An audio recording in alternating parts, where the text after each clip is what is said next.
ஒரு கொதி வரணும். It's a nice picnic spot.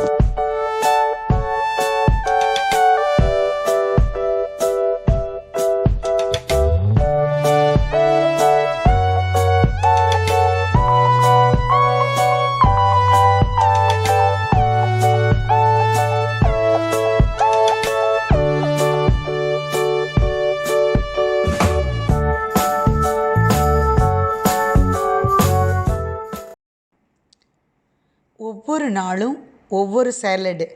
நேற்றுக்கு நான் பண்ண சேலடு ஸ்பினாச் லீஃபோட கேரட், அதோடு சேர்ந்து தக்காளியோடு சேர்ந்து ஸ்மால் சின்ன அந்த கார்ன் எல்லாம் துண்டு பண்ணி அதோட சேலடோடு சேர்ந்து ஒரு ப்ரெட்டு சாப்பிட்டோம்.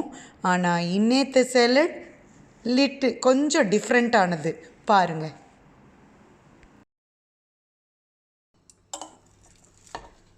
அருமையான சேலடு மார்னிங் பிரேக்ஃபாஸ்ட்டுக்கு. இதில் என்ன போட்டிருக்கேன்னா cabbage leaves, cucumber, capsicum, red onion, lettuce, அப்புறம் கேரட், இது எல்லாமே போட்டிருக்கேன்.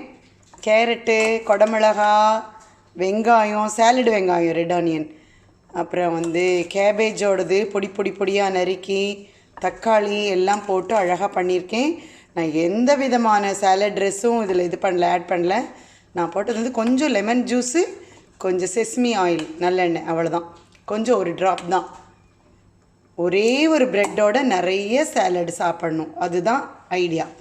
57 வயசுக்கு மேலே ஆச்சுங்கும் பொழுது நம்ம ஆயில் எல்லாம் ரெடியூஸ் பண்ணிடணும். சால்ட்டே போட போகிறதில்ல, சால்ட் இல்லை இதில். நேச்சுரலாக இருக்கக்கூடிய நம்ம அந்த வெங்காயத்தோட காரம், கேரட்டோட இனிப்பு, கேப்சிகம் கொடமிளகாயோட சுவை, அதோடு சேர்ந்து சில்லியெல்லாம் கிடையாது, நமக்கு அந்த வெங்காயமே கொடுத்துக்கும் இந்த கார சுவை. அழகான சேலடோட ஒரே ஒரு ப்ரெட்டு, நல்ல நெய் தொடச்சி சாப்பிட போகிறோம்.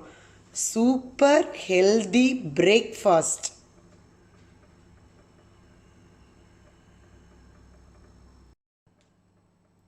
அருமையான பிரேக்ஃபாஸ்ட்டு. எனக்கு ஒரு பிளேட், என்னோடய ஹஸ்பண்டுக்கு ஒரு பிளேட் ரெடி. யம்மி. கண்டிப்பாக இந்த மாதிரி செஞ்சு பாருங்கள். உங்களோட வெயிட் எப்படி குறையுதுன்னு பாருங்கள். உடம்பு வெயிட் மட்டும் இல்லை, காலங்காத்தால் குழுன்னு இந்த சேலடு போகும்போது நமக்கு ஒரு உற்சாகம், எல்லா விதமான சத்தும் இருக்கக்கூடியது. இது மாதிரி கண்டிப்பாக நீங்கள் பண்ணி சாப்பிடுங்க. பிரேக்ஃபாஸ்ட் ஈஸி, குக்கிங்கே இல்லை, ஒன்லி கட் த வெஜிடபிள் தான். சேலடு, ப்ரெட், அவ்வளோதான்.